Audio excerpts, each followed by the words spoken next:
Well, listen, I want to welcome you to the cheerful subject of empty living. That's where we are tonight. We've been working through the book of Ecclesiastes, considering what it is that the preacher says. We go through the book of Ecclesiastes. One of the challenges that has faced any commentator, preacher, anybody over the years has been ultimately how do you outline this thing? And there is no general consensus, no agreement on the right or wrong way to do it because it is Old Testament poetry of sorts. It's not in a prose format. It's very difficult to nail down any kind of formal outline. So we have decided, well, I say we, I arbitrarily decided as I was going to present this and work our way through it as a church, that I might present it in a way that tracks the main speaker throughout the book of Ecclesiastes, and that is the preacher. You can define the preacher as Solomon if you want. I'm okay with that. I think there's strong evidence for that. There's all kinds of arguments against it, of course, but ultimately, I think it boils down to the likelihood that it is Solomon. But the preacher is referenced a number of times, so we've broken it down, the entire book, kind of in this fashion, and I hope this helps for you. Um, Chapter 1, verses 1 through 11, the preacher introduces the learning objectives. The preacher introduces the learning objectives. And that's number one. That's the first thing that we see, the first division that we see there in the book of Ecclesiastes by way of how it's broken down. That's the first time we see the phrase the preacher. Each time that we see the phrase the preacher, we've got a new line. So the next time we see it is in verse 12. And verse 12 of chapter 1, all the way through the seventh chapter, in verse 26, the preacher explains the nature of life. So first, the learning objectives is presented in the first 11 verses. Now the main subject, where the preacher explains, here is what the nature of life is all about. And he introduces the idea of the word vanity. And we've talked about that again, and I'll get back to that in a minute. So the preacher explains the nature of life. Right now, we're exploring the preacher explains the meaning of life. Why do we live? What purpose do we have? Why do we exist? Why are we here? We're looking at that from the 27th verse of chapter 7 all the way through chapter 12 and verse 8. And we're exploring different aspects of that. And I'll come back to that for a minute. At the very end, just like a good teacher would do, the preacher explains the conclusion about life. The preacher explains the conclusion about life. So if you were to look at least an overall 4-point outline, if you were, of the book of Ecclesiastes, this is what I would suggest to you, at least I'm comfortable with. Because there are so many arbitrary ways to do it, trying to divide up different topics and everything else. This is the one non-arbitrary element that we find repeated 4 different times throughout the book of Ecclesiastes. The preacher says. And so each time we say that, or we saw that, we then divided that into a new segment and are tracing it through there. So after we are done exploring the preacher explains the meaning of life, then we're going to look about the conclusion of life. At the very end, here's the conclusion of it all. And that's probably the more familiar part of the book of Ecclesiastes, along with, to every time there is a season, to everything under the sun part. So we have walked through that. This is where we are. Tonight we're exploring the preacher explains the meaning of life. Now, if you remember in Ecclesiastes, the idea of the word vanity is fleeting. From human introspection, we look at everything around us over time and are smacked in the face with the fleeting nature of it all. The preacher wants us to see, although from our perspective, it is all just fleeting, that there is an innate value to be found in life, a purpose that transcends just the things we do, our actions, our plans, and our attitudes. everything in life at every stage of life, as fleeting as it is, makes us struggle with the feeling of purposelessness. But the preacher, on the other hand, in Ecclesiastes, is reminding us of several indisputable truths. First, purpose is not found in our activities of life. Purpose is not found in our activities of life. It is found in our Creator. So as the preacher explains the meaning of life, he is reminding us that God says we matter in the meaning of life. It's not that our life is about us. Rather that with lives that are about God, we matter to Him. So part of what He has given us, knowing our need for fulfillment, is that letter A there, He has granted us the joy of labor. The meaning of life is a joy in granted labor. Another purpose is found in describing for us what that labor looks like. He shares details about ongoing, never-ending, yet fulfilling labor, so we might also realize God says our labor matters. The meaning of life is defined labor. Our labor matters. By that I mean, although humanly we look at all we do as here 1 minute, gone the next. However, in that labor defined by Him that seems fleeting to us, it still matters to Him. When we look at all this, these things, this activity, our productivity, the things that we get accomplished in our lives, and it's here and it's gone, and the next day comes and we do it again, and it's here and it's gone, and the next day comes and we do it, and it's just on and on and on it goes. Even though it seems fleeting to us, the beautiful thing is that it matters to Him. So since purpose is found in our Creator, who has given us fulfilling labor that matters to Him, the preacher now in Ecclesiastes derives home yet another purpose we have in life. Letter C coming up. It is to rejoice in that labor. To rejoice in that. Simply knowing what God has given it to us to enjoy. Just simply knowing God has given it to us to enjoy. We sometimes forget God wants us to enjoy life. As believers in Jesus Christ, we're no longer in bondage to the guilt and the weight and the burden of sin. We have been freed to find joy in life. Can I say something right now at the start? Or rather, can I suggest to you a litany test? We like litany tests. A litany test for your labors, for your endeavors. Have you ever struggled with balance in life? Well, here we go.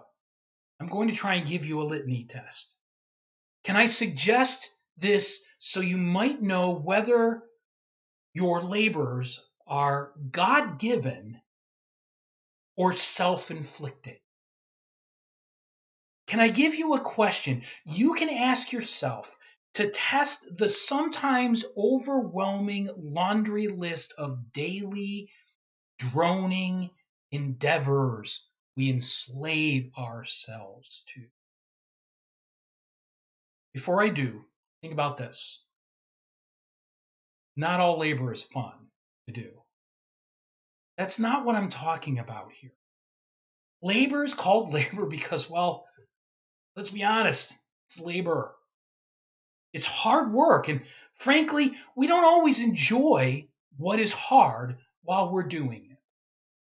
So I do not want you to interpret the question as that, but rather when the labor is done, when it is complete, as being the point of the question. That is, when it's all done, when it's over, Here's the point of the question. Okay, so here it goes, the litany test.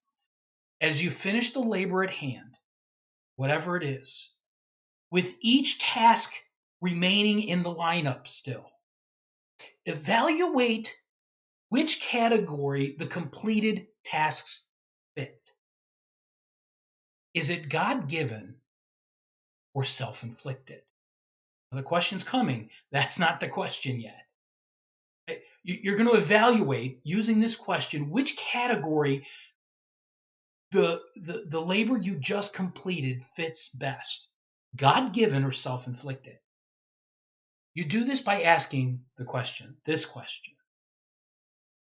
Did God give me a sense of fulfillment in this, so I know the tasks like it yet to come as well? Did God give me a sense of fulfillment in this, so I know the tasks like it that are yet to come will give me a sense of fulfillment as well? Or did I just get it done to say it's done? Did God give me a sense of fulfillment in this, so I know the tasks like it that are yet to come will as well? Or did I just get it done to say it's done? That's the question we have to answer. This may seem basic, but it takes time. It takes intentionality. It takes reflection. The more we cram into our schedule, the less we do this, and the more we cram into our schedule, so the less we can do this. Listen, this kind of reflection takes meditation on what we have done as it relates to the Lord and His Word, first and foremost. It takes meditation. This reflection also takes intentional prayer with the Lord in sincerity, seeking to see things not the way I see them, but seeking for God's help to see things the way He sees them. But this reflection also takes time. Please know, the more time we take to do this, the less busy we will make ourselves with things that don't matter, and the more time we'll have. The less we do this because we're so busy, the more we will find ourselves doing things that don't matter, and we'll have less to get it. So, did God give me a sense of fulfillment in this, so I know the tasks like it yet to come will as well? Or did I just get it done to say it is done? That's your litany test. The sense of fulfillment, again, is not found in what we do, but in God who gives it to us as He defines it. The rest is, sadly, just self-inflicted and completely unworthy of our focus and our efforts. The meaning of life, in part, then, is to rejoice in the labor that God has given and defined for you. A labor you can recognize by asking yourself that question on the screen. That brings us to the text and the preacher's encouragement to find pleasure in your God-given. Find pleasure in your God-given. Let's look at Ecclesiastes chapter 11, verses 1 and 2. Ecclesiastes chapter 11, verses 1 and 2. The preacher says there, "Cast your bread on the surface of the waters, for you will find it after many days. Divide your portion to 7 or even 8, for you do not know what misfortune may occur on the earth. If the clouds are full, They pour out rain upon the earth. And whether a tree falls toward the south or toward the north, wherever the tree falls, there it lies. Listen, there is truly only one thing that you can control, only one thing that is within your power, verses 1 and 2 tells us. Notice, you can cast your bread, verses 1 and 2. You cannot determine where waters take it. You cannot determine when you will find it, but you will never find it again until you cast it. Just do what you can. You will never find it again unless you first cast it. Just do what you can. Knowing that, then, what should you do? Look down at verse 2 again. Go above and beyond. In laboring, be productive and put your heart into it. Look at that verse 2. Divide your portion to 7 or even 8 different fields, different places, because you don't know what misfortune may occur on the earth. Maybe the flood will run through that area. Maybe that's a spot where hail will hit. We don't know if that's a spot that is exposed to the wind or a certain direction of the wind on a given day at a certain stage of the growing. We don't know what the world will bring. Go above and beyond. Spread it wide. In laboring, be productive. Put your heart into it. Stop worrying about how much you should do and just do what you can.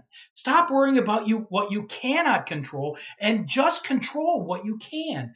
Cast your bread.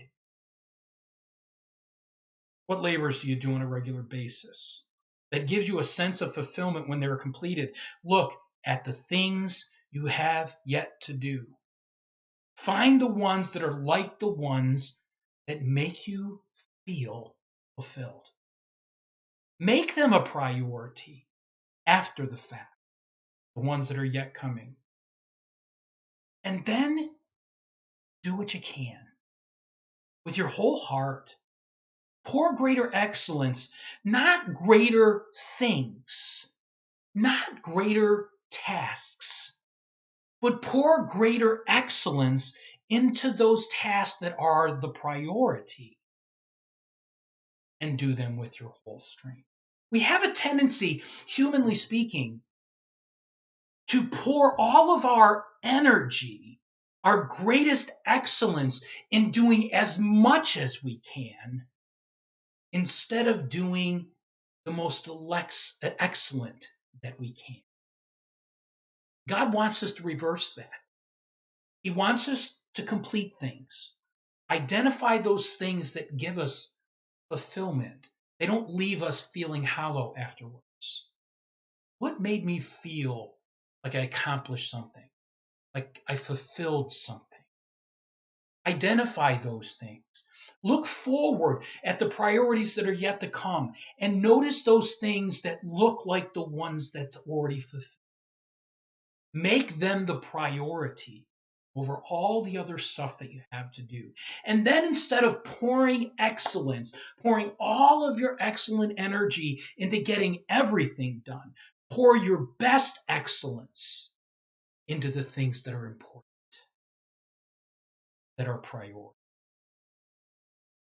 Pour greater excellence into those things that are priority and do them with your whole strength. Don't worry about what you can't control.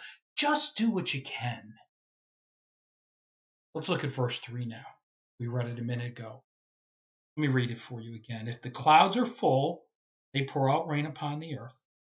And whether a tree falls towards the south or toward the north, wherever the tree falls, there it lies. Now, this is pretty straightforward. It sounds very much like Proverbs of wisdom, and there's certainly parallels all the way down through here in this type of poetry that we're looking at.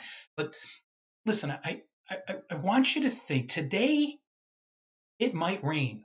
I'm looking out. It's gloomy outside. I don't know if you can see my window right now. I kind of pulled this up close so that we're a little bit closer together here. But listen, it might rain when the clouds are full. Guess what? It's going to rain. Now, I know that seems pretty straightforward. That's what the verse is saying. Look, when the clouds are full, guess what? It doesn't matter if I don't want it to. It doesn't matter if I don't think it should. It is going to rain. I cannot control it, nor can you. I remember living in Alaska when it was 20 to 30 degrees or more below zero, and inside the trees, sometimes the moisture droplets that are in there expand so much at that intense temperatures that they literally explode the trunks of the trees. I remember hearing this loud pop in the middle of the night and then elongated swish and crash. Down came another tree in the middle of the night that popped from the cold, especially on the mornings when I had to be somewhere. I'd get dressed, put on the warm coveralls, and check the driveway and road right off the bat out front to make sure it didn't fall across the road. Even times when we would intentionally cut down trees that were a threat of falling. No matter how we tried to direct them, once they slowly began to fall, guess what? They would fall wherever they would. We weren't going to stop them then. Sometimes it was where we wanted them, and sometimes not. I mean, really, really not. They fall where they will once they start falling. We can't stop it. Listen, wherever the trees falls, that's where it lays, verse 3 says. This verse is reminding us, as we do what we can, that we must accept what comes. We must accept what comes. The rain comes, I don't control it. The tree falls, I don't control it. There are things I can do to minimize the effect of both. But in the end, I can't control either one.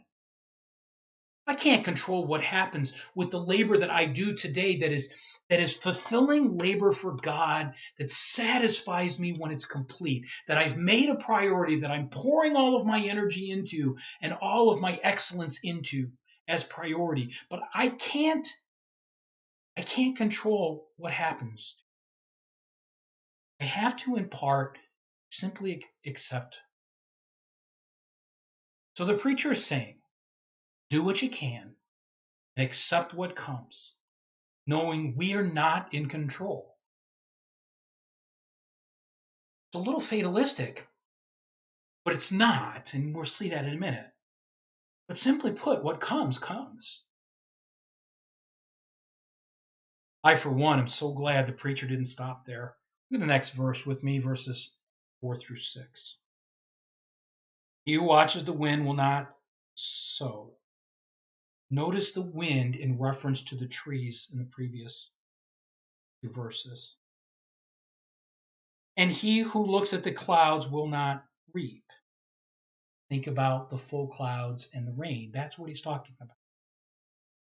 So if you're watching the wind to try and figure out exactly where that tree is going to fall, or you're watching the clouds trying to find that perfect moment that you know the rain will come so that you can plan it right. I mean, that's the picture, right? Verse 5, just as you do not know the path of the wind or how bones are formed in the womb of a pregnant woman. You know what happens, but you don't understand it. You don't comprehend it all. You're not sure how it works. So you do not know the activity of God who makes it all.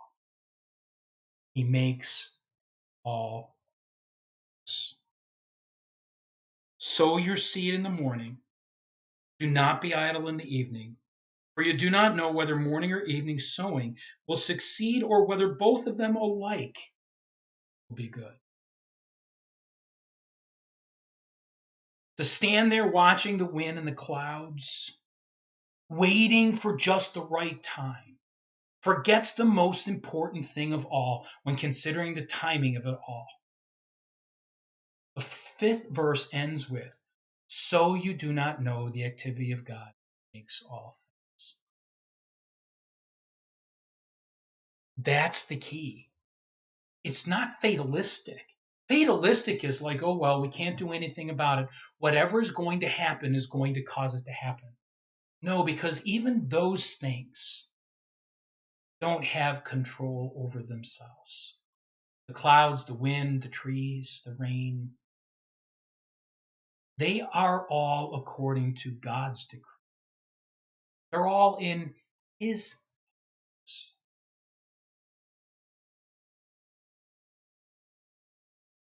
You don't know the activity of God who makes all things. The resolution, you ask? Again at verse 6. This verse was written for us guys.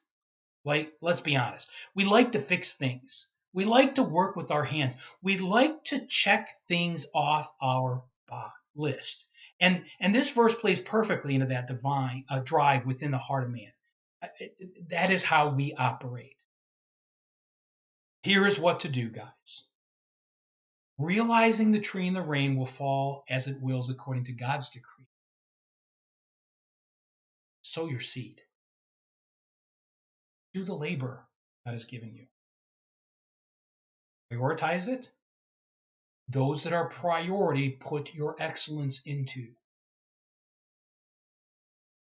But sow it in the morning, at night.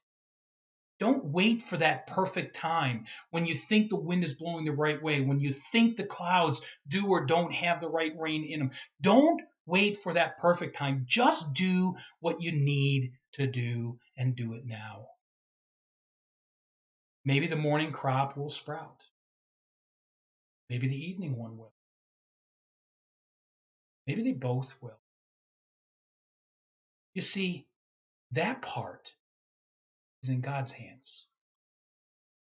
The preacher is warning about waiting for the perfect time to sow your seed. That's what these verses are about. The warning is don't miss out on the opportunities God has placed right in front of you by thinking you should wait for the perfect. Listen, if we wait for the perfect time, we risk missing. Can I say that again? If we wait for the perfect time to do what is right, instead of just see how much we can get done, if we wait for the perfect time to do what is right, we risk missing it. The perfect time is the time God has given you now. Do what you can. Accept what comes. Don't miss out on the perfect time God gives you by waiting for a more perfect time.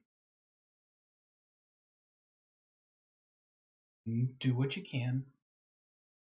Accept what comes.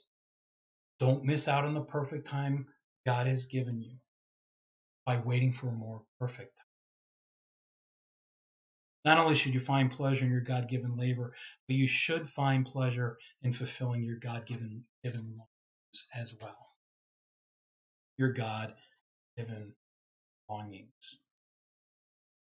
Here the preacher starts by encouraging us to find pleasure in, rejoice in the years God has given, especially for the times of light where they are pleasant.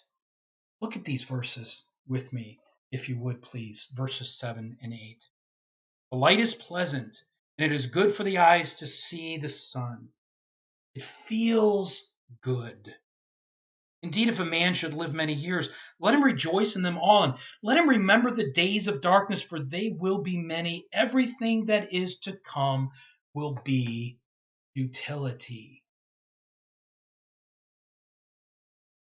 Live daily, remembering dark times will come, but even when they will be fleeting.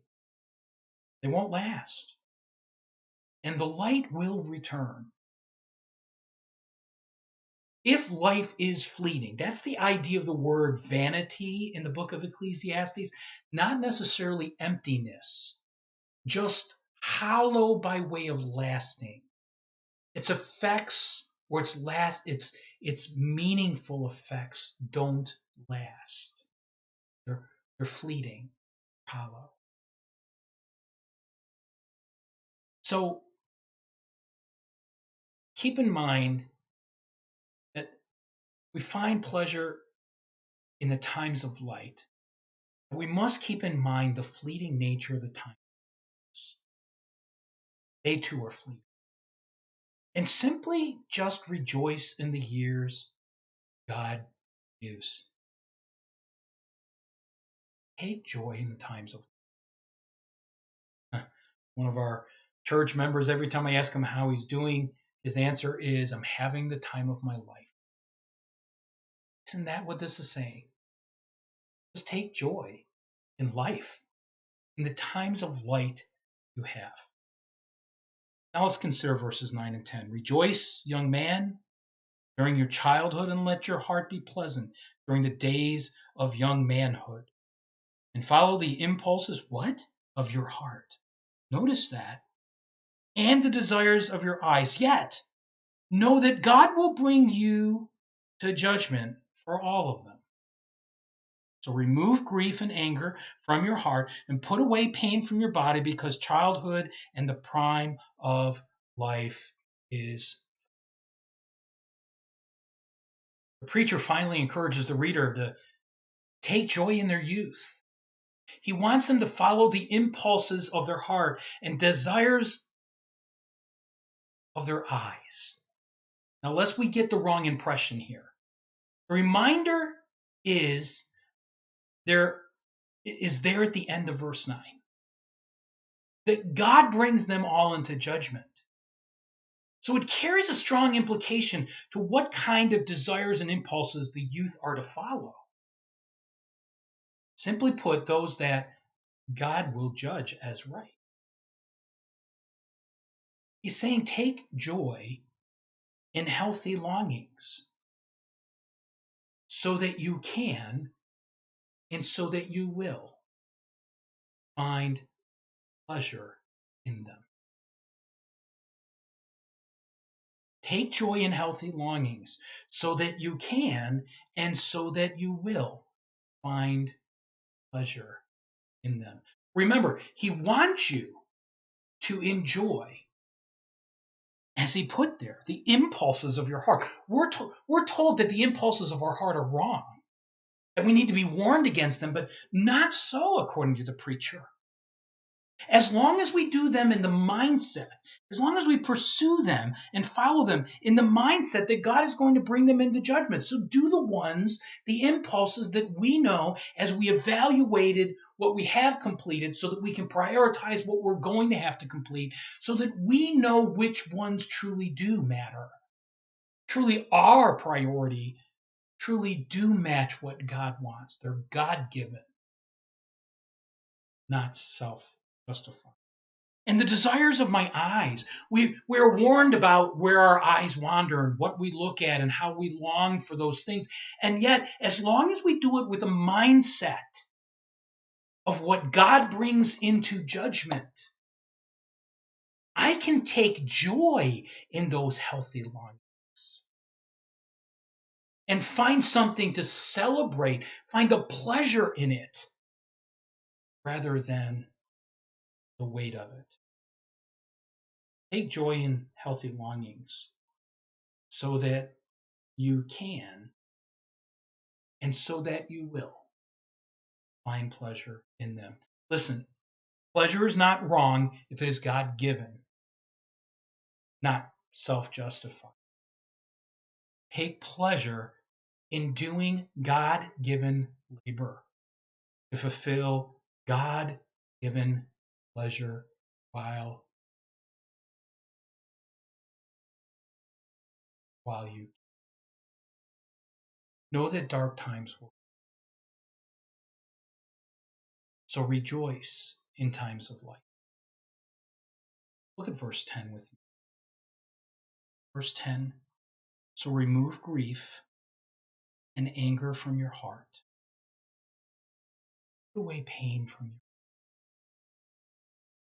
Because childhood in the prime of life This is our same word, is vanity. It's fleeting. Just here for the moment.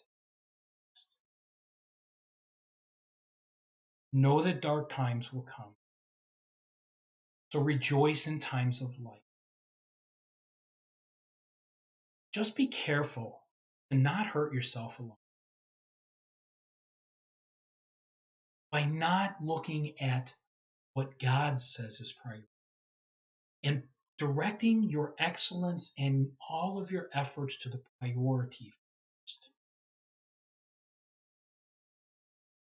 That only hurts your heart.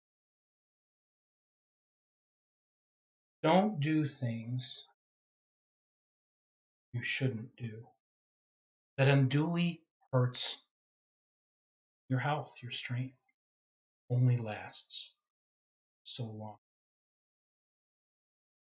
Grief, frustration, and pain will come. Let them go so you can rejoice in fulfilling healthy. That is your whole purpose in life. That is, listen, God says God says that your labor,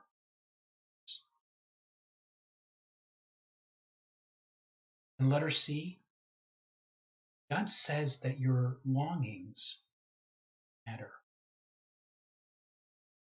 What do you long for? The preacher is encouraging us to long for the things that we know will stand under the judgment and make those labors that are yet to be accomplished, that fit that definition, be the priority. And then direct our excellence not to getting the list done, but into doing the priorities with excellence. The rest of the list will take care of itself. We don't control where the wind blows, when the rain drops, when the tree falls. We don't control when the bread comes back to us. All we can control is what is right. Look at what I just finished. Take a sense, think about, meditate on what I finished that makes me feel fulfilled in what God has given. What are yet to come that meets that same flavor? Make them priority. Point my excellence to do. God says you matter. God says your labor matters. God says your longing matters. What do you long for today? When it is finished, does it give you a sense of fulfillment, or does it just feel empty, like you are just happy it's done? Time now to consider and meditate on whether it is from God or simply self-inflicted. That'll help you decide the labor still on the list you need to get, whether it is priority.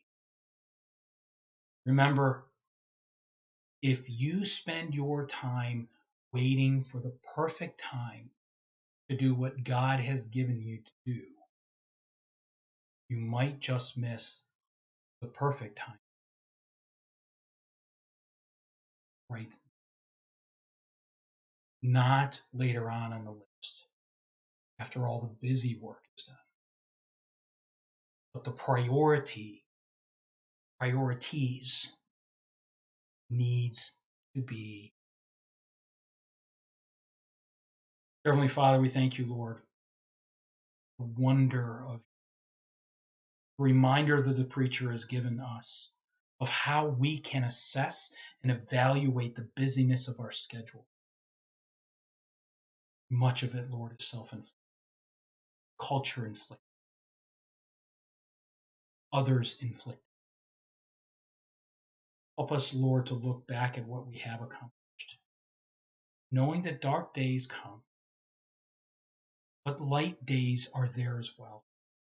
Help us to rejoice in the days that you have given us and look at the things that we have accomplished and recognize our need, Lord, to identify of all the things we've accomplished, those things which satisfy us most.